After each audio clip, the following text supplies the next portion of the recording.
సుందరయ్య ప్యాప్టో ఎన్టీఆర్ జిల్లా చైర్మన్ ఈరోజు ప్యాప్టో ఆధ్వర్యంలో అన్ని జిల్లా కలెక్టరేట్ల వద్ద రాష్ట్ర ప్యాప్టో ఆధ్వర్యంలో ఇవాళ నిరసన కార్యక్రమం జరుగుతుంది. దీనిలో భాగంగా ఎన్టీఆర్ జిల్లా ధర్నా చౌకల ఇవాళ ఈ నిరసన కార్యక్రమం జరుగుతుంది. ముఖ్యంగా ఉద్యోగులకు సంబంధించిన డిమాండ్లు 12వ పీఆర్సీ సంబంధించి 12వ పీఆర్సీ వేతన సంబంధించి కమిషనర్ వేయాలని చెప్పి, ఉద్యోగులకు సంబంధించిన ఐఆర్ ఇవ్వాలని చెప్పి, కారు నియామకాలు చేపట్టాలని చెప్పి, పెండింగ్ బకాయిలన్నీ చెల్లించాలని చెప్పి ఇవాళ ఈ 5 డిమాండ్లతో ఇవాళ అన్ని ధర్నా కలెక్టరేట్ల వద్ద జరిగే ధర్నాలో భాగంగా విజయవాడ ధర్నా చౌకలో ఇవాళ ధర్నా జరుగుతుంది.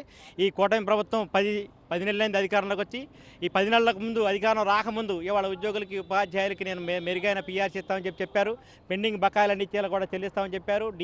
డిఏలు కూడా ఏం పెండింగ్ లేకుండా ఉంటాయని చెప్పేవారు. కానీ ఈ 10 నెలల కాలంలో ఒక్క డిఏ ఇవ్వలేదు. పెండింగ్ బకాయిలు అనేవి ఏదో నామినల్గా పిఎఫ్ ఏపీజీలో ఇచ్చారు తప్ప ఉద్యోగులకు సంబంధించిన సరెండర్ లీవ్ బకాయిలు కానీ, గ్రాట్యుటీ బకాయిలు కానీ, రిటైర్మెంట్ బెనిఫిట్స్ అన్నీ కూడా పెండింగ్లో ఉన్నాయి. దీనివల్ల ఉద్యోగులు ఉపాధ్యాయుల కుటుంబాలు తీవ్రమైన ఆందోళనలో ఆవేదనలో ఉన్నారు. ముఖ్యంగా 12వ పీఆర్సీ సంబంధించి 12వ పీఆర్సీ 2023 జూలై 1 నుంచి అమల్లో ఉండాలి. అంటే దాదాపు ఇప్పటికీ 21 నెలల కాలం ఇవాళ టైం వేస్ట్ అయిపోయింది. కాబట్టి 21 నెలల సమయం సంబంధించి వెంటనే 12వ పీఆర్సీని వెంటనే నియమించి ఈ 21 నెలల కాలానికి సంబంధించిన మధ్యంతర వృత్తి కూడా ప్రకటించాలని చెప్పి 30% మధ్యంతర వృత్తి కూడా ప్రకటించాలని చెప్పి డిమాండ్ చేస్తున్నాం. అదే రకంగా ఉద్యోగులకు సంబంధించి 2004, 2005లో 3 డిఏలు పెండింగ్లో ఉన్నాయి. పెండింగ్ డిఏలన్నీ కూడా వెంటనే విడుదల చేయాలని చెప్పి ప్రభుత్వాన్ని డిమాండ్ చేస్తున్నాం. అదే రకంగా గ్రాట్యుటీ, సరెండర్ లీవ్ బకాయిలు కూడా వెంటనే చెల్లించాలి. దాదాపు 2021 నుంచి ఉద్యోగులు ఉపాధ్యాయుల కుటుంబాలకు సంబంధించి చాలామంది కోవిడ్లో మరణించారు. వారికి సంబంధించి వారి కుటుంబాలకి కారు నియామకాలు ఇవ్వాలని చెప్పి మరి ప్రభుత్వాలకు సంబంధించి అనేక రకాలుగా ప్రాతినిధ్యం చేస్తున్నాం. ఇవాళ మన ఎన్టీఆర్ జిల్లాలో దాదాపు 100 మంది ఉపాధ్యాయులు కారు నియామకాలకు సంబంధించి ఉపాధ్యాయ కుటుంబాలు కానీ, ఉద్యోగుల కుటుంబాలు కానీ ఎదురు చూస్తున్నారు. వారందరూ కూడా ఇవాళ ఈ నిరసన కార్యక్రమానికి వచ్చి మాకు వెంటనే పోస్టింగ్ ఇవ్వాలని చెప్పి ఆవేదన వ్యక్తం చేస్తూ ప్లకార్డులు కూడా చూపించారు. వాళ్ళ సిపిఎస్ రావడం వల్ల కనీసం పెన్షన్ కూడా లేకుండా పరిస్థితి వచ్చింది. ఆ కుటుంబాలు ఇవాళ ఉద్యోగాలు లేక కూడా ఇబ్బందులు పడుతూ రోడ్డున పడిన పరిస్థితి వచ్చింది. కాబట్టి కారు నియామకాలకు సంబంధించి వెంటనే కలెక్టర్ పూల్ వెంటనే కారు నియామకాలు కూడా నియమించాలని చెప్పి చెప్తున్నాం. కాబట్టి ఈ డిమాండ్లన్నీ కూడా పరిష్కారం చేయాలని చెప్పి కూటమి ప్రభుత్వాన్ని కోరుతున్నాం.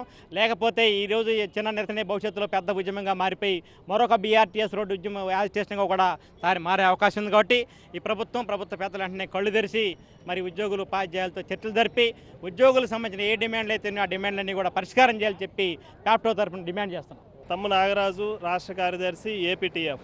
ఈరోజు ఆంధ్రప్రదేశ్లో ఉన్నటువంటి అన్ని ఉపాధ్యాయ సంఘాలన్నీ కూడా కలిసి ప్యాప్టోగా ఈరోజు రాష్ట్ర వ్యాప్తంగా అన్ని జిల్లా కేంద్రాల్లో కూడా నిరసన ప్రదర్శనలు చేపట్టడం జరిగింది.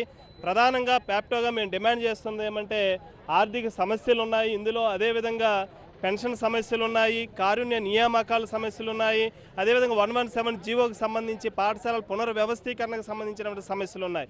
ఈ 4 ప్రధాన సమస్యల మీద ఈరోజు ఇక్కడ నిరసన ప్రదర్శన చేపట్టడం జరుగుతోంది. ఈరోజు కనుక ప్రభుత్వం దృష్టికి మేము తీసుకెళ్లేది ఏమంటే 18 నెలల కాలం నుంచి కరువు బత్యం బకాయిలు ఈ రాష్ట్రంలో పెండిపోయి ఉన్నాయి. ఉద్యోగులు చెల్లించాల్సినటువంటి డిఏలు 18 నెలలుగా పెండింగ్ ఉన్నాయి. ఉద్యోగులకి చెల్లించాల్సినటువంటి పీఆర్సీ కమిషన్ ఏర్పాటు చేసి ఇవ్వాల్సినటువంటి పీఆర్సీ 21 నెలలుగా పెండింగ్ ఉంది. అదేవిధంగా డిఏ బకాయిలు, అదే సిపిఎస్ వారికి కావచ్చు, ఇంకా వేరే ఎవరికైనా ఇది సరెండర్ లీవ్ బకాయిలకు సంబంధించి 2022లో పెట్టినటువంటి బకాయిల చెల్లింపులు నేటి వరకు జరగలేదు. దానికి సంబంధించి 36 నెలల కాలం గడిచిపోయింది.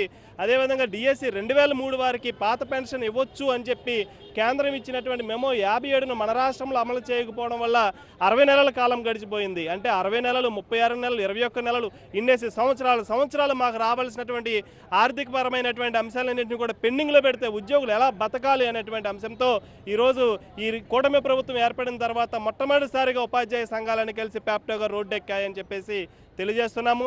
భవిష్యత్తులో కూడా ఈ ప్యాప్టో నాయకత్వం రాష్ట్ర ప్రభుత్వం దృష్టికి తీసుకొచ్చిన సమస్యలన్నీ కూడా చర్చించి ఒక రోడ్ మ్యాప్ ద్వారా సరెండర్ లీవ్స్ ఈ నెలలో చెల్లిస్తాము. అదేవిధంగా డిఎస్సి 2003 ఉపాధ్యాయులకు సంబంధించినటువంటి న్యాయమైన పాత పెన్షన్ విధానాన్ని ఈ నెల నుంచి అమలు చేస్తాము, మీకు రావాల్సినటువంటి డిఏ బకాయిలను ఈ నెలల నుంచి అమలు చేస్తాము అనేటువంటి విధానాన్ని ఈ ప్రభుత్వం ప్రకటించాలని చెప్పి ఈ సందర్భంగా మేము డిమాండ్ చేస్తున్నాము. సుందరయ్య ప్యాప్టో ఎన్టీఆర్ జిల్లా చైర్మన్ ఈరోజు ప్యాప్టో ఆధ్వర్యంలో రాష్ట్ర సంఘం పిలుపు మేరకు వాళ్ళ అన్ని జిల్లా కేంద్రాల్లో నిరసనలో భాగంగా విజయవాడ అలంకారు ధర్నా చౌక్ వద్ద ఇవాళ నిరసన కార్యక్రమాన్ని ప్యాప్టో ఎన్టీఆర్ జిల్లా శాఖ ఆధ్వర్యంలో చేస్తున్నాం. ముఖ్యంగా ఈ ప్రభుత్వానికి సంబంధించి ఈ కూటమి ప్రభుత్వం అధికారం రాకముందు మరి ఉద్యోగులకు సంబంధించి, ఉపాధ్యాయులకు సంబంధించి అనేక సమస్యలను పరిష్కారం చేస్తామని చెప్పారు. ముఖ్యంగా మెరుగైన పీఆర్సీ ఇస్తామని చెప్పారు. ఇవాళ ఈ ప్రభుత్వం ఏర్పడి 10 నెలలు అయినా కానీ ఇప్పుడు వాళ్ళ 12వ PRC సంబంధించిన కమిషనర్ని ఇంతవరకు నియమించలేదు. గతంలో ఉన్న కమిషనర్ రాజీనామా చేసి వెళ్ళిపోయాడు, ఇంతవరకు కమిషనర్ కూడా నియమించలేదు. వెంటనే మేము ఈ నిరసన ద్వారా మేము తెలిపేది ఏంటంటే 12వ PRC కమిషనర్ని సంబంధించి వెంటనే నియమించాలి.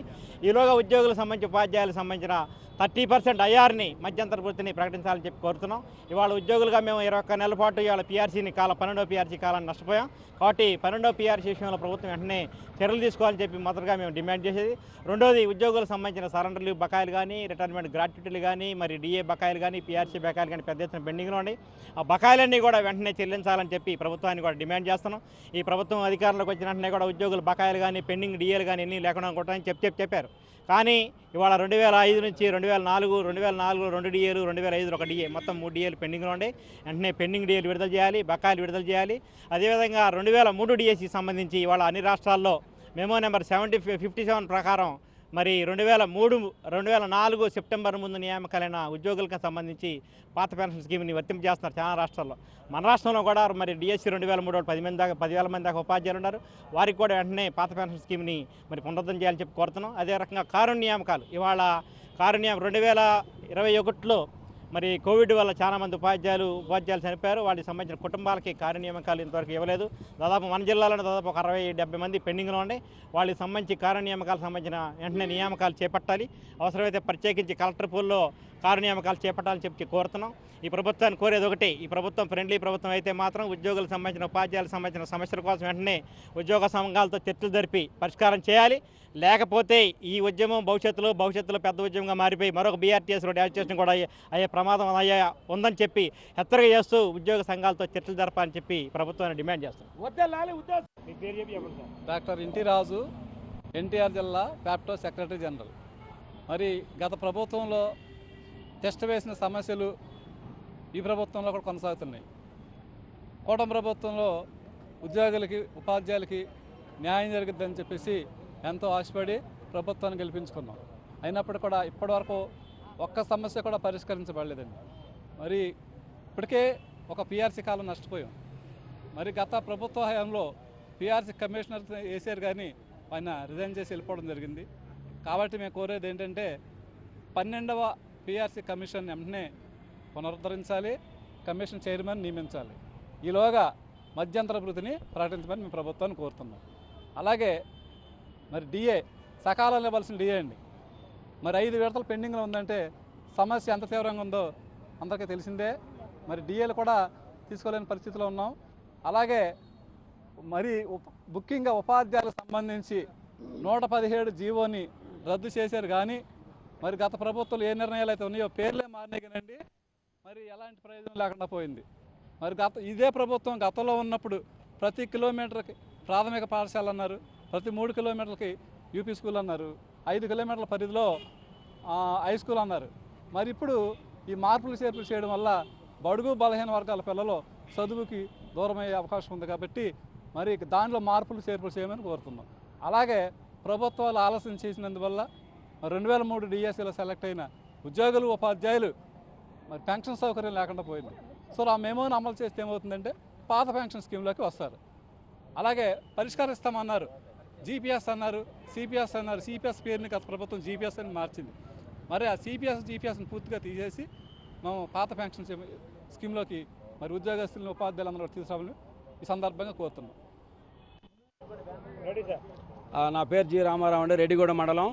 మరి మిత్రులారా, మరి ఈరోజు మరి రాష్ట్ర వ్యాప్తంగా ప్యాప్టో సంఘాలటువంటి నాయకులు పిలుపు మేరకు మరి మేము ఈరోజు NTR జిల్లాలో మరి అలంకార్ సెంటర్ వద్ద మరి మేమందరం కూడా మరి నిరసన తెలియజేయడానికి అయితే మేము రావడం జరిగింది. మరి ఎంతో కాలంగా పెండింగ్లో ఉన్నటువంటి చాలా అంశాలు ఉన్నాయి. IR ప్రకటించాలి, 12వ PRC కమిషన్ వేయాలి, DAలు వెంటనే రిలీజ్ చేయాలి. మరి ఇట్లా చాలా పెండింగ్ సమస్యలు ఉన్నాయి.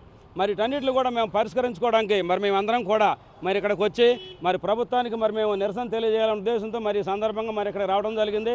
మరి ప్రభుత్వం వారు ఇప్పటికైనా సరే ఉద్యోగ సంఘ నాయకుల్ని చర్చలకు పిలిచి మా డిమాండ్లను పరిష్కరించాలని చెప్పేసి మరి సందర్భంగా మేము డిమాండ్ చేస్తున్నాం. మరి ఇంకా రాబోయే రోజుల్లో మరి దీన్ని ఇంకా ముందుకు తీసుకెళ్లాలని మరి ఆ యొక్క ఉపాధ్యాయుల సమస్యలను కూడా పరిష్కరించకపోతే ఇంకా ఈ యొక్క సమస్యను ఇంకా ఉధృతం చేసి మరి మేము గవర్నమెంట్తో ఈ సమస్యలు మేము పరిష్కరించుకుంటామని మరి సందర్భంగా తెలియజేస్తూ దీన్ని ఇంకా ఉధృతం చేస్తానని చెప్పేసి ఈ సందర్భంగా మేము తెలియజేస్తున్నాం. ఆంధ్రప్రదేశ్ ఐక్యోపాధ్యాయ ఫెడరేషన్ ఎన్టీఆర్ జిల్లా సహాధ్యక్షురాలు. మరి గత ప్రభుత్వం లీలా అండి నేను. మరి గత ప్రభుత్వం ఏమైతే మాకు చేసిందో పెద్దగా మార్పు అయితే ఏమీ లేదు. మరి ఆర్థికంగా బకాయిలు రావాల్సిన పరిస్థితిలో మరి చాలా మేము నష్టపోతున్నాం.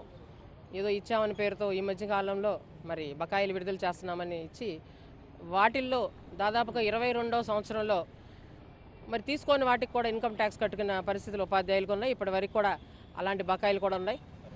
మరి సరెండర్ లీవులు కానివ్వండి, ఇవన్నీ కూడా అట్లాగే ఉన్నాయి. మాకు రావాల్సిన డబ్బులే కానీ బకాయిల పేరుతో ఇస్తున్నామని చెప్పారు. అలాగే మరి ముఖ్యమైనది డిఏ. మరి ప్రభుత్వ ఉద్యోగి ఆశపడేది సంవత్సరానికి 2 సార్లు పెరిగే డిఏ, ఇప్పటివరకు ఒక డిఏ రాలేదు. అలాగే పీఆర్సీ కమిషనర్ వేశారన్నారు, ఇప్పుడు దాకా మరి కమిషనర్ లేడు. ఈ రకంగా 5 సంవత్సరాలకి ఇచ్చే పీఆర్సీ మనం ఎప్పుడు అందుకుంటాం? మరి ఇప్పటి నుంచి మొదలు పెడితే కానీ ఒక 3 సంవత్సరాలు అవుతుంది. ఈ రకమైన నష్టం మరి ప్రభుత్వ ఉద్యోగులకు ఉంటే రాబోయే రోజుల్లో గత ప్రభుత్వాలు ఏవైతే ఎదుర్కొన్నా అదే పరిస్థితి రాబోతుంది. మరి ఇలాంటి ఉద్యమాలు మరింత ఉధృతంగా చేసి రాబోయే రోజుల్లో బాగా ఎక్కువ మంది ఉపాధ్యాయులతో మేము ఎలాంటి ఉద్యమాల కన్నా దిగవలసి వస్తుంది అని హెచ్చరిస్తూ రాష్ట్ర ప్యాప్టో శాఖ నిర్ణయం మేరకు జిల్లా కేంద్రాల్లో నిర్వహించేటువంటి ప్యాప్టో నిరసన కార్యక్రమానికి హాజరైనటువంటి ప్యాప్టో సభ్య సంఘాల ఉపాధ్యాయ మిత్రులందరికీ హృదయపూర్వక నమస్కారం. రాష్ట్ర ప్రభుత్వం చాలా కాలంగా పెండింగ్లో ఉన్నటువంటి అనేక ఆర్థికపరమైనటువంటి సమస్యలను పరిష్కరించకుండా తాత్సారం చేస్తూ మరి రోజు రోజుకి గతంలో ఉన్నటువంటి జీవోల్ని మారుస్తూ వాటికి ప్రత్యామ్నాయంగా కొత్త జీవోలను తయారు చేస్తామని చెప్పి కొత్తగా అనేక రకాల స్కూళ్లను ప్రవేశపెట్టేటువంటి ప్రయత్నం చేస్తూ ఉంది. 117 జీవోకు ప్రత్యామ్నాయం త్వరలో జీవోను రూపొందిస్తామని చెప్పి దాన్ని ప్రతి శుక్రవారం ఊరికే రాష్ట్ర ఉపాధ్యాయ సంఘాలతో మీటింగ్ నిర్వహించి ఎటు తేల్చకుండా నాంచుడు ధోరణిని అవలంబిస్తూ ఇటు ఆర్థికపరమైన సమస్యలు పరిష్కరించకుండా అటు అకాడమిక్కు సంబంధించినటువంటి స్కూల్స్కు సంబంధించినటువంటి విషయాలని వాటిని కూడా పరిష్కరించకుండా తాత్సారం చేస్తూ 5 నెలలకు ఒకసారి ఉద్యోగులకు రావాల్సినటువంటి ఆర్థికపరమైన బకాయిల్ని 2,000 కోట్లు 3,000 కోట్లు, మొన్న జనవరిలో ఒక 1,000 కోట్లు, అదేవిధంగా నిన్న మరి మార్చిలో లాస్ట్లో ఒక 6,200 కోట్లు, ఇలా మరి కొంచెం విడతల వారీగా మరి 24,000 కోట్ల బకాయిలు ఉన్నప్పటికీ 24,000 కోట్ల బకాయిల్లో కేవలం 7,200 కోట్లు మాత్రమే బకాయిలను ఇప్పటి వరకు విడుదల చేయడం జరిగింది. ఇంకా సుమారుగా 18,000 కోట్ల బకాయిలు ఉన్నాయి. మరి ఈఎల్ అయితే ఎర్న్ లీవ్కి సంబంధించి 2.5 సంవత్సరాలుగా పెండింగ్లో ఉన్నటువంటి ప్రతి నెల బిల్లు నంబరు రీజనరేట్ అవ్వడం తప్ప మరి ఆ ఎర్న్ లీవ్ బిల్లు మాకు ఏముంది అకౌంట్లో, ఎర్న్ లీవ్ అకౌంట్లో లీవ్ బ్యాలెన్స్ 15 డేస్ 1 మంత్ తగ్గించుంది. అదేవిధంగా అప్పుడు నా బేసిక్ వేరు, ఇప్పుడు మా బేసిక్ వేరు. ఉపాధ్యాయులకు సంబంధించినటువంటి ఎంతో వడ్డీ పరంగా కానీ వాళ్ళకి రావాల్సిన మానిటరీగా అనేక రకాలుగా నష్టం కలుగుతూ ఉంది. మరి ఈ నష్టాలని ఇలా వచ్చిన ప్రతి ప్రభుత్వం ఉద్యోగుల సమస్యలు పరిష్కరించకుండా మరి సాగదీసుకుంటూ వెళితే మరి ఈ ఉద్యమం పెద్ద ఎత్తున బీఆర్టీఎస్ రోడ్డు ఉద్యమంగా మారి మరి ప్రభుత్వాలు దిగొచ్చే వరకు, మా సమస్యలు పరిష్కరించబడే వరకు పెద్ద ఎత్తున నిరసన కార్యక్రమాన్ని తెలియజేస్తామని ప్రభుత్వాన్ని డిమాండ్ చేస్తాం.